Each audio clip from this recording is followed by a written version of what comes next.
Komisi C DPRD DIY beberapa waktu lalu meninjau lokasi yang akan dibangun Jalan Tol Yogyakarta-Bawen di Tempel, Sleman, Yogyakarta. Kunjungan Komisi C dipimpin langsung oleh Wakil Ketua Komisi C, Jimny Rusdin Sinaga. Diikuti anggota Komisi C, Agus Sumaryanto dan Ispriyatun Katir Atmojo. Dalam kunjungan tersebut, Komisi C ingin mendengarkan langsung perkembangan rencana pembangunan Jalan Tol Jogja-Bawen termasuk proses pembebasan tanah. Komisi C DPRD DIY ingin menyerap aspirasi dari warga masyarakat terdampak jalan tol dan menggali informasi proses pembebasan tanah agar tidak terjadi masalah di kemudian hari saat jalan tol dibangun dan sudah jadi. Komisi C DPRD DIY diterima langsung oleh Kepala Dinas Pertanahan dan Tata Ruang DIY Krido Suprayitno, PT Jasa Marga Jogja-Bawen yang akan membangun jalan tol tersebut serta mendapatkan penjelasan mengenai rencana pembangunan jalan tol Jogja-Bawen. Pembangunan jalan tol ditarget berlangsung selama 2 tahun, mulai tahun 2021 dan selesai tahun 2023 dengan anggaran hampir 8 triliun rupiah. Untuk DIY akan melewati 3 kecamatan atau Kapanewon, yakni Melati, Seyegan, dan Tempel. Pembangunan jalan tol Jogja-Bawen dikerjakan oleh konsorsium BUMN di bawah Jasa Marga.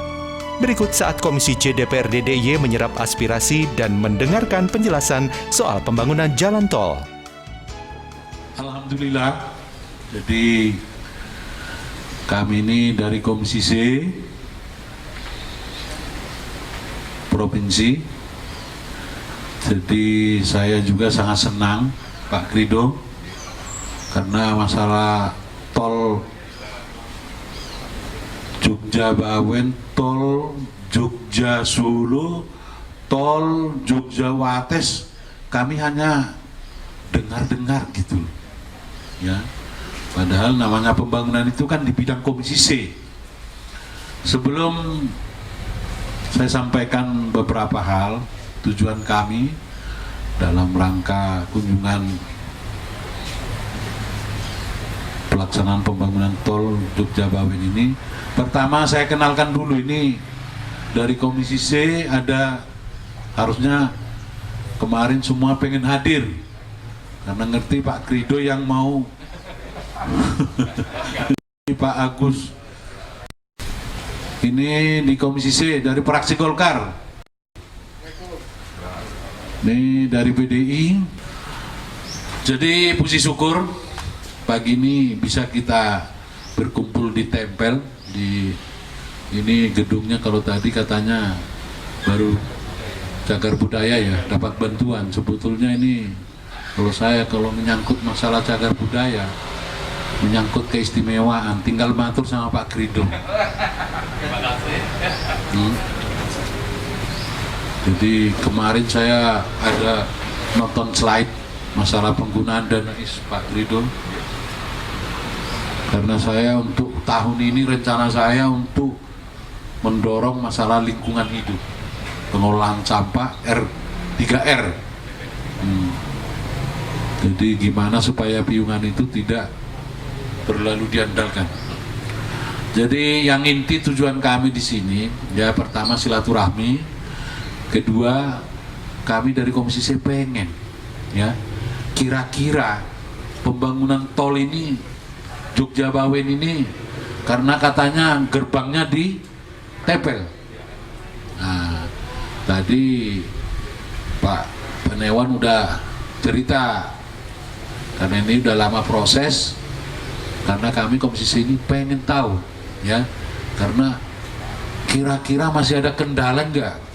Kalau kemarin itu 2 bulan yang lewat yang Depok itu katanya yang Jogja Solo itu masalah tanah masih ada persoalan, itu hanya kabar. Kira-kira di sini sudah lempang belum? Masih ada kendala nggak? Karena kalau menyangkut masalah masyarakat itu sangat riskan ya.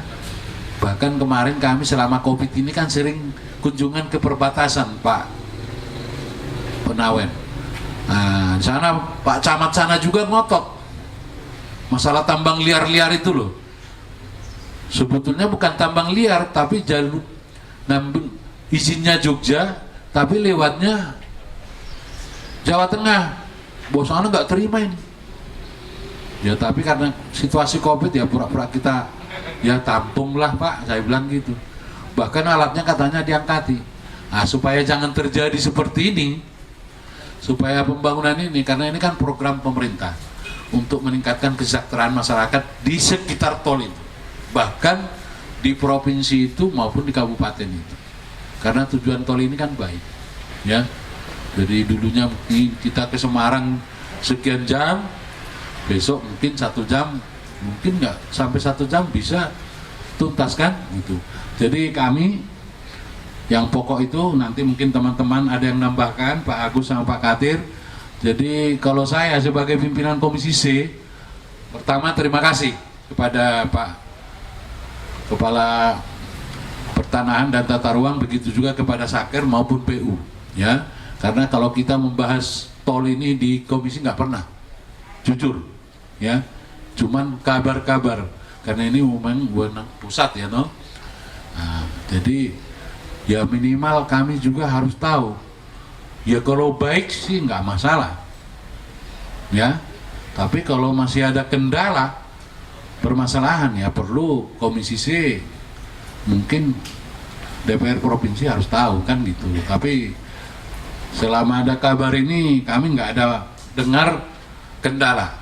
Nah, mudah-mudahan nanti kami juga mohon kepada pemerintah desa, mungkin di sini ada dari desa maupun dari kecamatan, kira-kira apa ya yang bisa kita terobos, karena ini Jogja ini daerah istimewa loh Pak ya.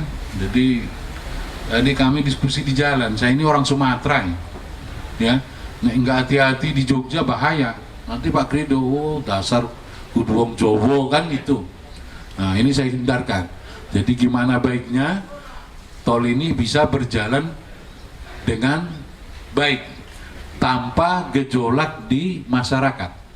Ini yang pokok. Nah, terus kepada Pak Krido, saya juga nanti kalau bisa seperti tol Jogja Wates, tol Jogja Solo, ya kami juga pengen tahu.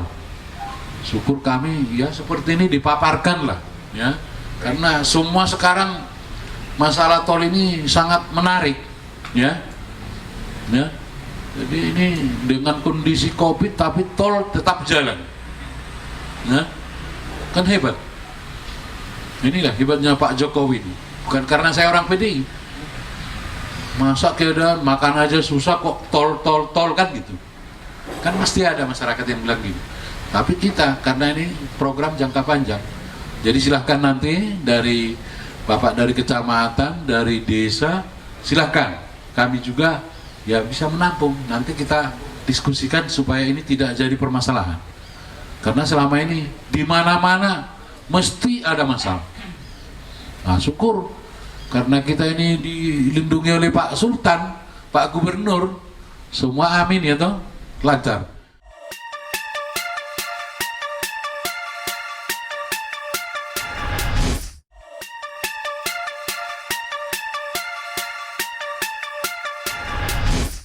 Kita rapat kerja berkaitan jalan tol yang memang tadi yang disampaikan oleh Pak Jimli, bahwasanya kita memang belum pernah membahas khusus di Komisi C.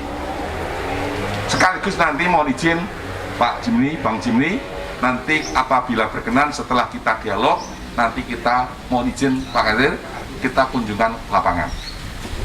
Bahwasanya pengadaan tanah untuk pembangunan jalan tol Jogja Bawen, syukur alhamdulillah Pak, sekarang sudah memasuki tahap pengadaan tanah. Lanjut materinya. Sebelumnya proses pengadaan tanah tentunya Bapak Gubernur telah menerbitkan tim persiapan. Jadi Bapak Gubernur sebelum ada proses pengadaan tanah itu Bapak Gubernur membentuk tim persiapan dengan keputusan Gubernur Daerah Istimewa Yogyakarta nomor 79/tim 2020. Ini mengenai pembentukan tim persiapan pengadaan tanah untuk pembangunan jalan tol Jogja Bawen di DIY. Output dari tim persiapan ini tentunya mengacu kepada dasar hukum pengadaan tanah untuk pembangunan untuk kepentingan umum. Bahwasanya sesuai dengan Perpres lokasi-lokasi jalan tol yang ada di DIY ini termasuk program strategis nasional. Sehingga dari dasar hukum pengadaan tanah bagi pembangunan untuk kepentingan umum, Bapak Gubernur telah menyelesaikan langsung saja, yaitu terbitnya izin penetapan lokasi. Jadi langsung saja dari tim persiapan tadi, Bapak Gubernur sudah menerbitkan izin penetapan lokasi atau penlok Pak bahasanya, dengan keputusan Gubernur nomor 385/Cap/2020 tanggalnya 21 Desember 2020 tentang penetapan lokasi pembangunan jalan tol Yogyakarta-Bawen. Inilah tugas tim persiapan sudah selesai Bapak. Pasca terbitnya izin penetapan lokasi. Setelah proses penetapan izin lokasi terbit, maka pentahapannya adalah sudah memasuki pengadaan tanah. Diawali beberapa waktu yang lalu, kami juga ngaturi Bapak Pimpinan Dewan, yaitu pemasangan patok perdana di Desa Banyurejo. Itu awal memasuki tahap pengadaan tanah, di mana pengadaan tanah itu diketuai oleh Bapak Kanwil BPN. Kalau kami hanya anggota. Ini yang globalnya dulu. Kami ulangi lagi, kami matur di hadapan Bapak-Bapak anggota Dewan bahwa sekarang sudah memasuki tahap pengadaan tanah.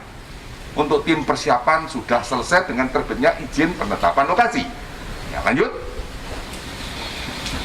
Oleh karena kita harus mengacu RT/RW nasional bahwa Yogyakarta-Bawen itu masuk di dalam lampiran 3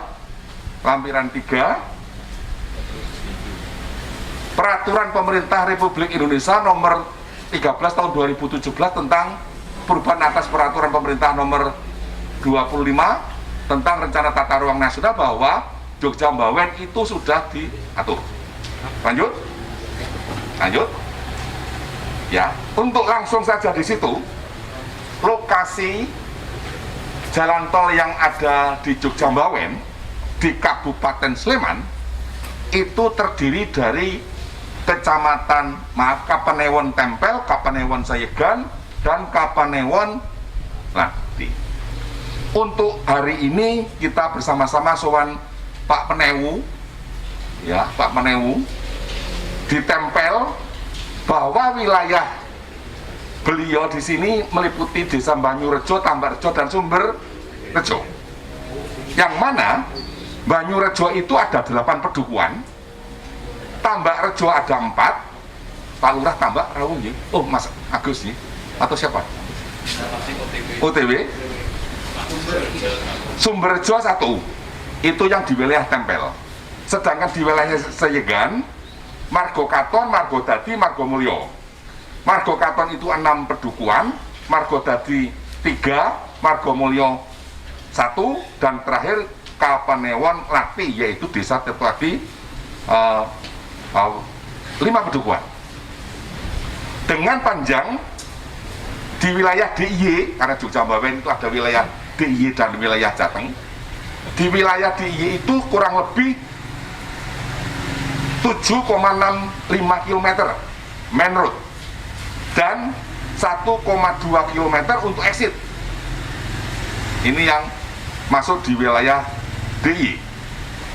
Sedangkan dari luas bidang yang ada di wilayah DIY, kurang lebih bidangnya 962 bidang. Mengapa kami mengatakan kurang lebih?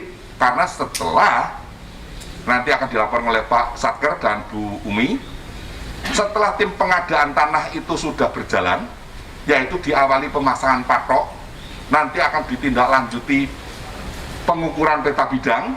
Disitulah kelihatan bidang real. Jadi kami di dalam izin penetapan lokasi dari Bapak Gubernur itu ancer-ancer kurang lebih 962 bidang. tidak ditutup kemungkinan nanti warganya Pak Penewu Tempel itu bisa saja satu orang memiliki lebih dari satu bidang. Bisa juga. Setelah nanti diadakan pengukuran. Kapan pengukurannya? Nanti porsinya tim pengadaan tanah. Dalam hal ini Satker nanti akan menyampaikan.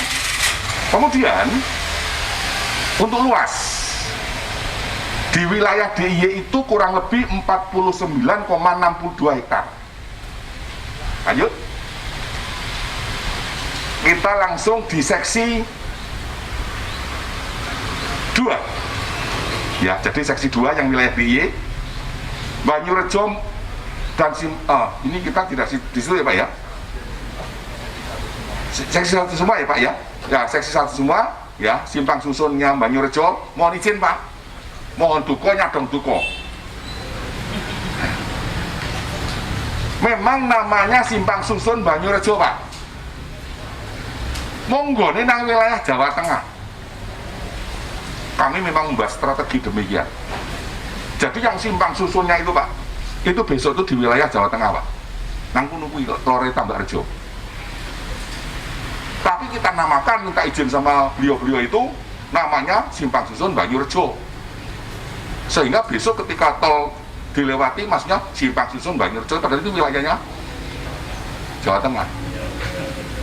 Exitnya di Banyurejo untuk wilayah DIY. Ini yang harus kami matur, nanti akan dijelaskan oleh Satker ya, dari simpang susun seksi 1, seksi 2, seksi 3, seksi 4, dan seksi 5. Tetapi kami mohon izin Pak, cukup yang DIY saja. Nah tadi seperti Pak Krido sudah jelaskan, Jalan Tol Jogja Bawen ini melintasi 2 provinsi Pak. DIY-nya kurang lebih 8,77 km, sisanya adalah daerah Provinsi Jateng. Untuk kecepatan rencana itu kami 80 km per jam. Jumlah lajur yang akan dibangun tahap 1 adalah 2 kali 2 lajur. Tahap akhir nanti kami akan 2 kali 3 lajur dengan lebar lajurnya 3,6 meter. Jenis perkerasannya untuk yang at grade adalah rigid pavement, dan untuk elevatednya struktur dengan lapis ACWC. Leres dipun aturaken Pak Krido, mbok pilih tadi ada bidangan-bidangan ya ketelingsut yang dulu belum masuk, ternyata bisa dimungkinkan nambah. Karena juga ada satu bidang yang dulunya 1 ternyata sudah terbagi oleh waris. Ini akan menjadi penambahan bidang. Lajeng setelah dipun patoki dengan tim kami dari PU kan konsultan, trasenya sudah jelas, maka kemarin seminggu yang lalu dimulai dari hari Selasa, Rabu, dan Kamis kami mengadakan sosialisasi wonten kecamatan. Tentunya yang dihadirkan adalah, karena dengan kondisi pandemi, yang dihadirkan adalah perwakilan warga beserta kepala dukuh yang terkena. Di dalam sosialisasi tersebut kita jelaskan semuanya tentang jalan tol.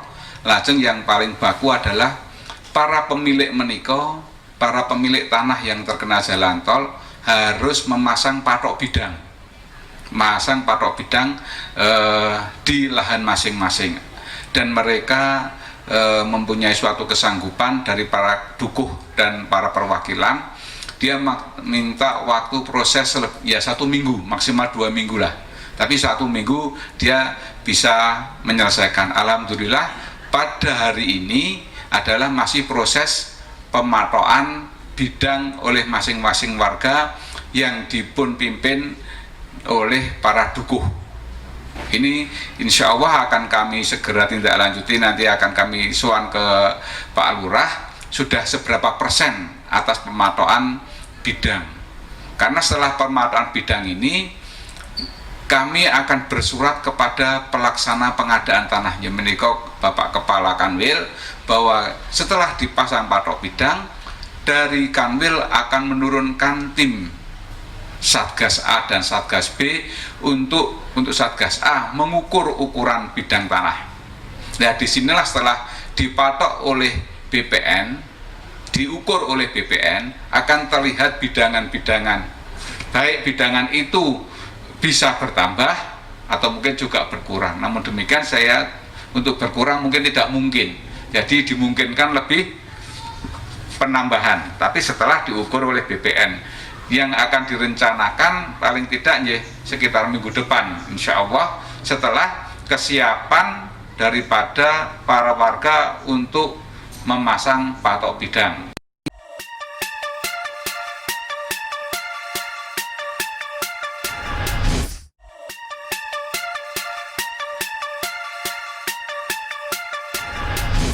Ya, kalau Melati tadi satu desa ya, yang Tirto Adi, saya kan Telu, 3 desa. Nah, ini supaya nanti nggak ada gejolak atau apa, jadi apa yang disampaikan ini ya monggo nanti. Kalau kami dari Komisi C siap mendampingi bagaimana supaya ini lancar.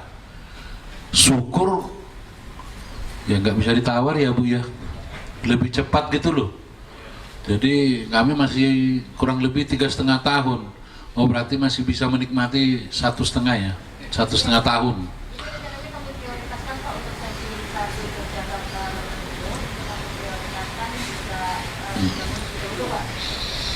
Nah, terus sebelum dari Bapak Ibu, apa yang disampaikan Pak Krido tadi masalah pengkajian.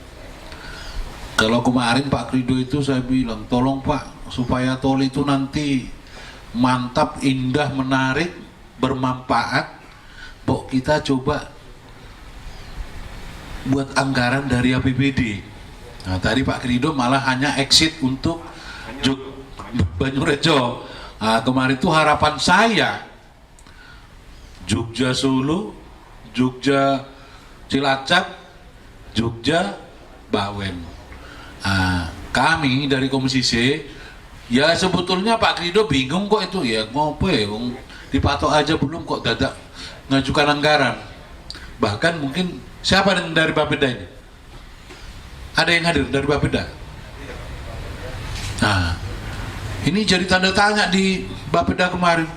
Ngopo ya, wong itu anggarannya kalau tadi kalau nggak salah hampir 9 triliun Bu, yang Jogja Bawen 9 triliun ya. Nah,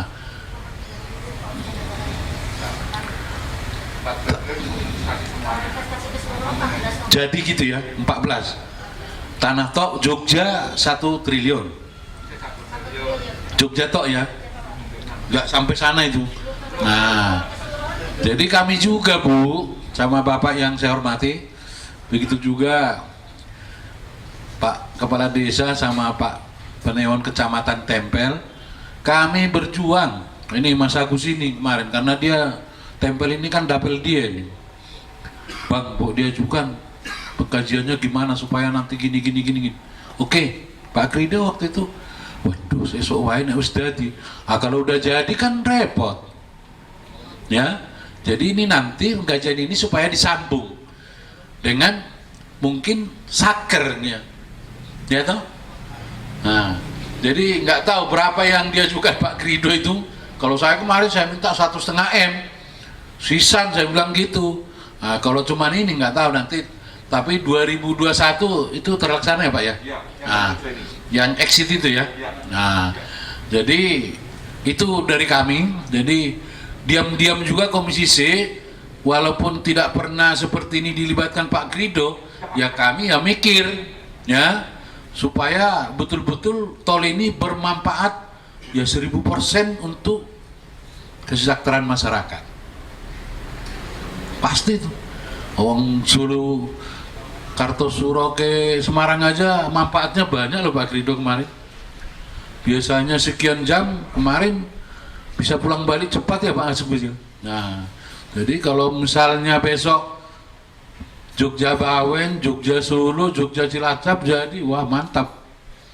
Sangat-sangat bermanfaat. Saya kira itu dari kami. Jadi khusus Pak Krido, jadi karena di bidang Pak Krido yang bisa pengkajian ini, ya bila perlu nanti yang Jogja Solo, Jogja Cilacap ya kita ajukan Pak, nggak masalah ya. Kalau itu demi kebaikan ya saya kira nggak masalah. Jadi kita sambil mendukung dari pemerintah daerah istimewa Yogyakarta. Saya kira itu dari saya. Jadi yang jelas saya udah rododong ini. Jadinya bulan Juni 2023 biayanya total sampai ke Bawen 14 triliunan. Ganti tanah khusus Jogja 1 triliun. Langsung saja saya matur. Memang nanti dengan Jogja mempunyai exit tol ini memang seperti yang tadi sampaikan Bang Jimmy sama Pak Krido, manfaatnya sangat luar biasa. Selain pergerakan manusia untuk berpindah ke tempat lain semakin cepat, juga semakin hemat. Juga di satu sisi bagi wilayah yang mempunyai akses untuk exit keluar masuk ke tol, itu juga pasti akan berdampak dalam segi perekonomian. Jadi saya sangat senang sekali wilayah di Sleman ini ada pintu keluar masuk tol. Nah, ini yang harus kita manfaatkan. Nah, monggo nanti ini Bapak Kapanewon, Pak Panewu Tempel, Pak Lurah. Karena saya yakin dari kemarin kita komunikasi dengan Pak Krido bahwa pasti di kawasan exit tol ini akan menjadi kawasan strategis cepat tumbuh. Betul kan Pak Krido? Sehingga kemarin kita mengusulkan untuk tolong deh dikaji di sekitaran pintu exit tol itu nanti bakal seperti apa. Manfaatnya seperti apa, karena pasti manfaatnya akan luar biasa jika kita bisa memanfaatkan sebaik-baiknya. Tadi bahkan disampaikan, neng exit tol, di luar exit tol bisa untuk jualan salak, bisa untuk jualan gudeg. Jadi mungkin di sekitaran exit tol itu ada TMF-nya Pak, transit multifungsi. Jadi di situ sebelum masuk tol, sebelum tol ini biasanya gaspol ya Pak. Gitu. Gaspol kita capek cuma masuk di rest area sekedar ngopi. Tapi mungkin sebelum masuk tol ini, oleh-oleh dulu, mampir ngono oleh-oleh, ono salak, ono gudeg. Di situ ada musola, ada tempat untuk toilet. Sebagai gambaran, saya itu senang kalau masuk ke tol di daerah Ciamis. Karena di sepanjang itu banyak yang jualan tahu Sumedang. Jadi kita sebelum masuk jajan tahu Sumedang, kita bisa nggo cemilan sambil di jalan. Karena orang biasanya mlebu tol itu udah lanjut. Jadi saya berharap nanti di exit tol yang di wilayah Jogja ini mohon betul nanti ada kajian, ada dokumennya. Karena biar perencanaan kawasan strategis cepat tumbuh ini bisa berjalan dengan baik. Jadi potensi masyarakat, di situ nanti bisa dijual kerajinan masyarakat. Di situ potensi desanya apa, potensi di Kapanewonnya apa, bisa di situ Pak. Jadi kesempatan ini marilah kita gunakan. Karena saya yakin pasti orang datang ke Jogja akan lebih banyak, karena lebih mudah aksesnya dan lebih cepat. Saya kira gitu. Jadi tadi sudah panjang lebar dipaparkan, disampaikan terkait dengan nanti akan adanya jalan tol Jogja Bawen atau Jogja Jawa Tengah. Nah, ini saya kira dari DPRD DIY tentunya sangat mendorong, dan mudah-mudahan apa yang telah direncanakan, disepakati nanti benar-benar sesuai dengan harapan kita semuanya. Jadi nanti di bulan Juni 2023 sudah selesai. Tadi sudah disampaikan juga bahwasanya tahapan-tahapan baik itu pematokan dan juga kerelaan kerelaan dari pemilik tanah itu sudah dikantongi. Nah, pertanyaan saya, dari sekian bidang yang ada itu semua sudah menyampaikan atau mendatangi kerelaan tanahnya. Nah, pertanyaan saya itu benar-benar murni dari yang punya tanah, atau mungkin karena status tanah kan mungkin ada yang sudah sertifikat tapi juga masih sing letter C, itu mungkin ada yang warisan dan sebagainya. Itu baru perwakilan atau bagaimana Pak? Jadi harapan kami memang seperti yang Bang Jini sampaikan tadi, jangan sampai nanti ada permasalahan dengan masyarakat, apalagi ada contoh-contoh lain yang mungkin hari ini juga belum selesai. Mungkin itu karena tadi sudah ada jawaban kaitannya dengan pembayaran mulai kapan dan sampaikan. Usai kunjungan ke lokasi pembangunan Jalan Tol Jogja-Bawen, Wakil Ketua Komisi C, Jimny Rusdin Sinaga, memberikan keterangan pers kepada media massa di DPRD DIY mengenai rencana pembangunan Jalan Tol Jogja-Bawen. Rencanakan tol 3 jalur, ya. Pertama Jogja-Bawen Semarang, ya. Kemarin kita udah tinjau. Nah, di situ terus terang ya kita sangat mendukung ya, khusus Jogja. Jadi ternyata kita itu kurang lebih 8,7 km Jogja itu. Jadi kecil. Dana yang dibutuhkan itu yang digunakan 900 miliar sekian ya. Nah, itu 2021 ditargetkan 2023 selesai. Jadi ini sangat penting. Jadi saya kemarin sangat senang bahwa Pak Camat, apa namanya sekarang? Panemu. Maaf ya karena saya orang Sumatera kok angel gitu. Panemu itu menyatakan sama saya, udah bagus Pak, udah gini. Jadi nanti dari yang kena itu Saegan, Melati sama Melati, Saegan, kalau nggak salah 6 desa. Itu bulan kemarin udah clear pembayarannya. Nah, khusus yang Jogja Wates sampai ke Cilacap itu belum kita evaluasi atau kita tinjau. Rencana saya nanti mungkin akhir bulan yang Jogja Wates Cilacap dengan Jogja Solo akan kita bertemu lagi, baik itu dari jasa raharja maupun dari Adikarya yang pelaksananya. Jadi khusus Bawen itu kurang lebih biayanya itu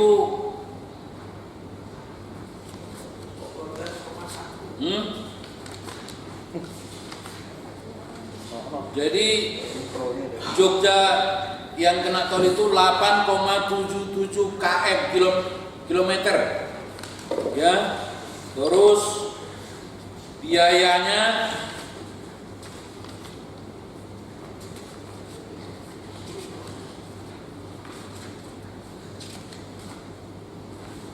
jadi kalau yang total biaya kan 7 triliun 3,937,461,274. Jadi total biaya 7 triliunan, 7,5. Jogja sampai Semarang.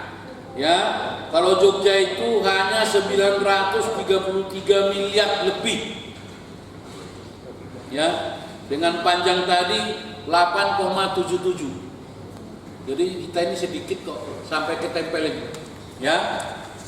Target selesai 2023. Jadi perlu Bapak Ibu nanti kemarin, karena biasanya kalau pembangunan jalan tol atau jalan lingkar itu masalah tanah.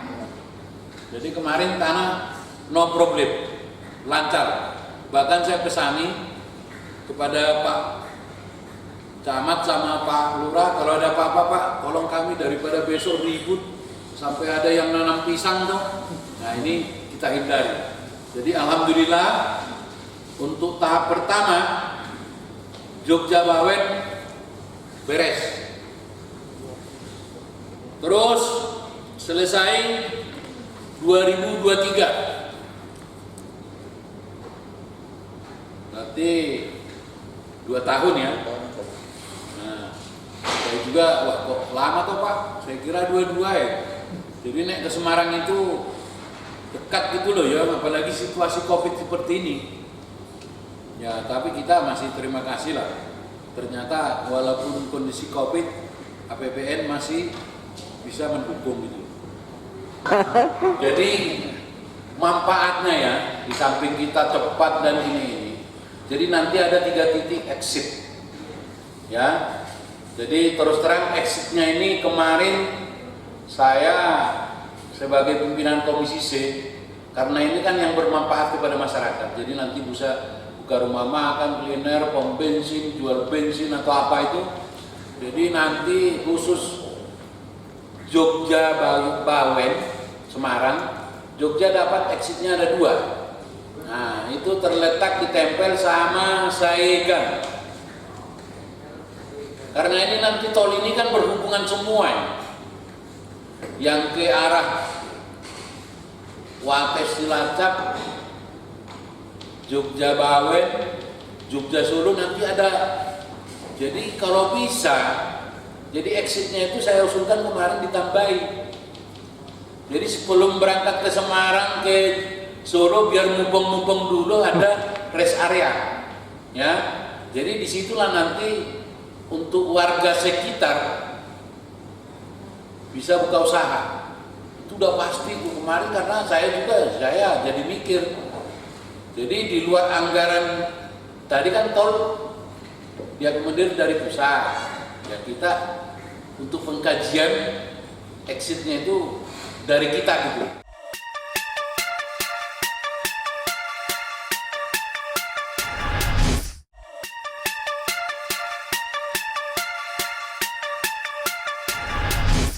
Komisi C DPRD DIY berharap pembangunan jalan tol Yogyakarta-Bawen ini akan benar-benar membawa manfaat dan kesejahteraan bagi masyarakat Yogyakarta, khususnya yang dekat lokasi jalan tol. Di hari lain, Komisi C DPRD DIY melakukan kunjungan ke talut yang longsor di kawasan Piungan, Bantul, Yogyakarta. Kunjungan ke Piungan ini menindaklanjuti adanya laporan warga mengenai badan jalan milik provinsi di kawasan Sitimulyo, Piungan, Bantul, longsor akibat banjir. Komisi C DPRD DIY segera melakukan koordinasi dengan sejumlah instansi menyusul adanya jalan milik Provinsi DIY di Desa Sitimulyo, Piungan, Bantul yang ambrol tergerus banjir. Jalan alternatif yang menjadi bahu jembatan Bintaran itu saat ini telah dipasang pembatas polis lain hingga hampir separuh badan jalan. Kerusakan jalan tepatnya berada di Jalan Sitimulyo, kilometer 3 arah Singosaren, Imogiri, Bantul. Talut jalan yang berada di lereng Kali Opak itu ambrol sekitar 25 meter dengan kecuraman tebing 7-10 meter. Dampaknya, sebagian badan jalan longsor dan mengalami keretakan yang membahayakan. Kepala Seksi Jogopoyo, Desa Sitimulyo, Sutiar, mengungkapkan talut jalan ambrol sudah sekitar 3 minggu ini, seiring datangnya hujan deras yang secara terus-menerus. Menurutnya, jalan ambrol bukan diakibatkan aliran air hujan di darat, namun lebih dikarenakan tekanan aliran banjir di Kali Opak. Kondisi ini oleh pemerintah desa telah dilaporkan dan telah ditinjau oleh Komisi C DPRD DIY. Kerusakan jalan itu, menurut Sutiar, juga telah dilaporkan kepada pihak Badan Penanggulangan Bencana Daerah atau BPBD DIY. Namun pihaknya juga meminta kepada BBWSSO untuk segera melakukan perbaikan talut. Dan kami laporkan, terus kami swadaya masyarakat keterkaitannya dengan itu, kemudian pasang-pasang untuk menanggulangi. Iya. PU? Ya termasuk PU, kemudian ini. Nah, laporannya udah masuk? Udah Pak. Jadi ini memang agak darurat, kemudian jangan sampai terus air, karena ini agak air mesti larinya ke sini Pak. Jangan sampai nanti berkepanjangan, ditutupi kali. Dan ini dari PU juga ini. PU Kabupaten? Iya. Oh, karena hujan yang begitu. Nah, kebetulan aliran yang sini kan ke sini semua. Nah, itu karena kebetulan itu kesentok dari situ. Inilah yang itu. Perpal itu dari masyarakat dan dari kelihatan dari PU juga. Itu. Ya warga masyarakat karena ini jalan provinsi, ya monggo PU provinsi untuk segera karena ini pada waktu dulu yang longsor yang sini Pak. Tapi kalau diserahkan PU ya kesuwen. Karena apa? Waktu ini longsor dulu, kini itu nanti di istilahnya darurat itu sampai dengan 1 tahun lebih loh dulu. Karena menunggu anggaran. Nah itu ini kan terkaitannya dengan hal ini karena kebencanaan ya monggo lah. Nah itu agak cepat karena kebetulan itu gitu loh.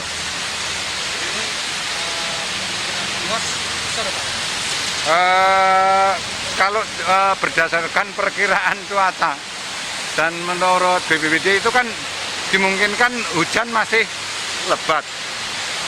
Kalau hujan lebat, Pak, maaf, misalnya tahun 2017 yang lalu yang ini peristiwa ini itu kan disebabkan karena hujan yang dari pegunungan masuk, dari utara masuk, sehingga ini akan bahaya. Nah, kalau airnya itu sampai katakanlah separuhnya ini aja, itu sana udah bendung, bahkan sana udah persawahan dan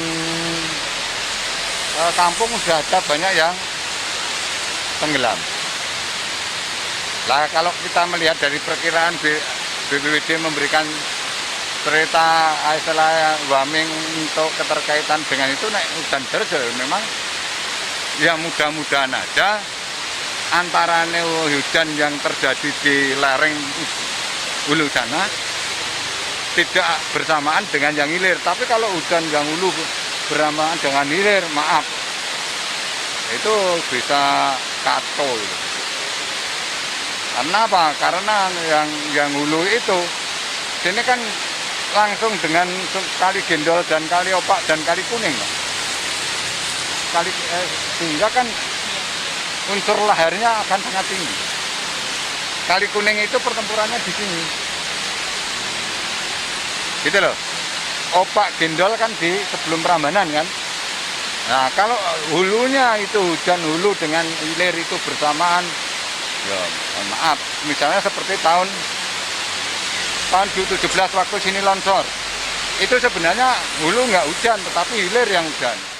Wakil Ketua Komisi C DPRD DIY, Jimny Rusdin Sinaga, yang mendengarkan langsung laporan dari Kasi Jogoboyo, langsung melakukan koordinasi di lokasi. Wakil Ketua Komisi C, Jimny Rusdin Sinaga menyatakan Komisi C DPRD DIY datang ke lokasi karena adanya laporan melalui anggota Komisi C DPRD DIY Amir Syarifuddin. Setelah melihat kondisi lapangan, Jimny Rusdin Sinaga mengatakan untuk membangun kerusakan ini melibatkan jasa marga. Jimny menegaskan semua laporan yang masuk ke DPRD akan ditindaklanjuti. Jadi kami ini datang sesuai laporan Pak Amir bahwa di sini ada yang longsor gara-gara sungai. Makanya Pak Pri ngundang Pak Tito sama Pak Sony. Jadi monggo nanti disampaikan. Jadi kalau saya ini perlu kita ke Bina Marga juga. Kalau Bapak tadi udah laporan ke Badan Bencana itu oke. Tapi prosedurnya tetap dari PU. Ya. Jadi biasanya yang nangani ini karena di sini ada kejadian juga mau digarap 2021, mana itu jembatan mana itu yang tembus ke Wonosari itu loh, yang ibu camatnya itu loh. Mau kiri. Nah, makanya Pak Kaur kami datang ke sini menanggapi laporan dari Pak Amir. Ya, jadi monggolah sampaikan kepada bapak-bapak yang berkepentingan, ya. Jadi kalau bapak tadi bilang ini longsor gara-gara sungai, ya. Jadi dia minta yang bangun ini Pak Sony gitu. Maunya dia kan gitu. Ya, maaf ya. Terima kasih. Assalamualaikum warahmatullahi wabarakatuh. Memang saya orang sini, asli sini. Nah, dalam hal ini memang kami laporannya adalah ke BPBD, Pak. Sehingga tatkala ini terjadi suatu longsor 3 minggu yang lalu langsung mesti Pak Amir yo kupingnya berbek karena dia seorang anggota dewan yang begitu. Yang kedua, ini kan jalan provinsi. Jalan provinsi, Pak. Jadi kami memang mengharapkan karena ini disebabkan karena kali itu yang nabrak itu adalah air dari sungai, ya mohon untuk memang Balai Besar ya takon melu-melu. Karena kalau itu nanti hanya diserahkan kepada PU seperti yang dulu, Pak, tahun 2017 tak kesana sini longsor oleh nandangi isik tahun 2008 saswe akhir nggih mboten. Betul lho, Pak. Ya kayak gitu. Sehingga jangan sampai karena ini betul-betul kalau malam ya saya maaf. Kalau malam ini jalur sini itu sangat ramai truk dari Jawa Timur maupun dari Solo itu lewatnya sini untuk ngangkut banyak alat. Pokoknya truk-truk ini, truk-truk besar itu lewat sini.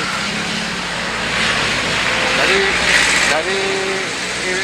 lintas selatan kemudian ini. Saya nggak tahu kenapa truk-truk itu kok nggak lewat jalan Parangtritis langsung masuk ke ring road, tetapi banyak yang lewat. Sehingga barangkali Bapak sebagai wakil rakyat barangkali paham. Ini terjadi getaran-getaran sehingga ini monggo yang penting masyarakat mengharap dengan hormat untuk segera ditangani. Butuh cepat penanganan ya. Ini tahun 2017 diselesaikan tahun 2018. Tapi longsor ketika mau dibangun, Pak.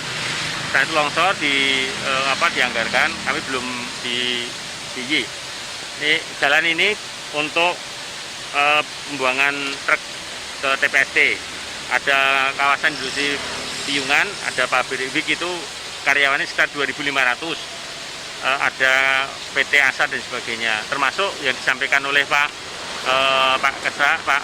Tiar tadi, truk ini cukup padat ya, artinya butuh penanganan yang dari samping itu yang sering saya sampaikan untuk kali Opa ini ada jembatan yang Komisi C, beliau komandannya ini Pak Bang Jimmy, ini jembatan ngablak, ini butuh ditanggul.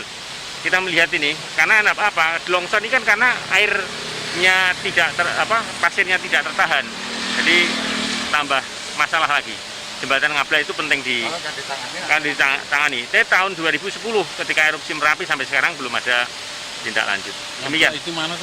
Ngablak itu yang mau masuk ke TPSP. Gitu. Jadi itu ya Pak Tito sama Mas Soni. Jadi secara prosedural harusnya ini tadi Bina Marga itu. Ya.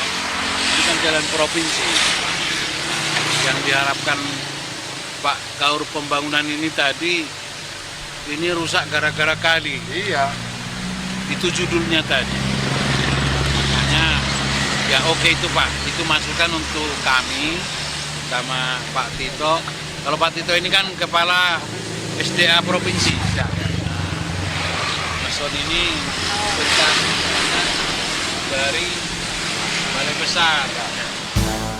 Anggota Komisi C DPRD DIY Amir Syarifuddin mengungkapkan kerusakan talut jalan tidak lepas dari dampak ambrolnya bendung yang berada di bawah jembatan Dusun Ngablak sekitar 3 km dari jembatan Bintaro. Bendung itu sudah lama ambrol, dampak dari lahar Merapi tahun 2010 silam. Kemudian Komisi C DPRD DIY juga langsung meninjau jembatan Ngablak. Anggota Komisi C DPRD DIY Amir Syarifuddin meminta kepada BBWSSO segera membangun kembali bendung yang berada di bawah jembatan Ngablak sehingga diharapkan material kali terjaga dan tidak mudah tergerus. Jembatan Ngablak yang menjadi pembatas antara wilayah Desa Sitimulyo, Piungan, dan Desa Jabitan Bangutapan pernah mengalami anjlok. Konstruksi jembatan anjlok hingga harus ditarik ke atas lagi. Hal itu dimungkinkan karena bangunan pondasi jembatan tergerus air akibat tidak berfungsinya bendung penahan air di bawah jembatan. Bangutapan ke Piungan, gitu loh. Karena yang ke sana, Pak. Iya, yang ke sana. Karena jebol loh. Mereka kan mengambil dari sini. Airnya kan naik kalau di bendung di sini. Yeah. Oh, di sana ada pintu pengambilan? Ada. Ada. Aduh. Ini mulai dari Desa Jambidan, Bangutapan, Potorono.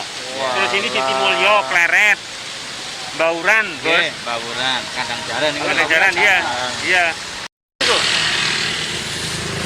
Ini kan longsor longsor semua jadinya. Itu. Gara-gara itu jebol. Gara-gara itu jebol. Pertama 150 hektar. Desa Jambidan, Bangutapan, Potorono. Kan ngambil di sini. Ngambilnya dari mana? Itu di Potor. Ya tadi kita lewat sana tadi kan ada airan ke sana. Jembatan? Ke sana lagi. Oh, masih ke sana? Iya. Nah, kalau ini tidak naik kan berarti tidak bisa dilewati. Ini yang Bangutapan. Terus yang Piungan itu Siti Mulyo. Terus yang sini Bauran, Pleret, Segoroyoso. Itu 150 hektar lebih. Ya, ini karena erupsi Merapi ya tahun 2010 dan pernah dibangun tapi tidak berhasil, longsor lagi. Ini butuh percepatan karena jembatan Ngabla ini setiap hari dilewati ratusan truk yang menuju TPST Piungan. Yang nomor 2, ini kalau mengurangi debit air bagi masyarakat, karena air sumur masyarakat itu mengalami pendangkalan karena air sungai tidak naik. Nah, sementara mereka itu sudah bau sampah, setiap kemarau mereka masih beli air bersih. Terus selanjutnya tempat ini terlalu padat. Lama-lama jembatan ini kalau dibiarkan ya kasihan. Pernah turun tapi ada diperbaiki gitu. Yang mendesak adalah yang di bawah itu ada semacam di dam itu, ya. 150 hektaran. Kemarin sudah kita diskusikan. Ini di Kecamatan Bangutapan, itu di Kelurahan Potorono, Kelurahan Jambidan, Bangutapan. Ini yang dilewat di sini. Yang Piungan itu di Siti Mulyo, yang Pleret ada di Bauran, di Pleret sendiri. Karena airnya sampai ke sana. Jadi ini mengalami penurunan air karena damnya jebol itu. Dalam waktu dekat, Komisi C DPRD DIY akan segera melakukan koordinasi untuk menyelesaikan masalah yang ada di Piungan Bantul, Yogyakarta tersebut.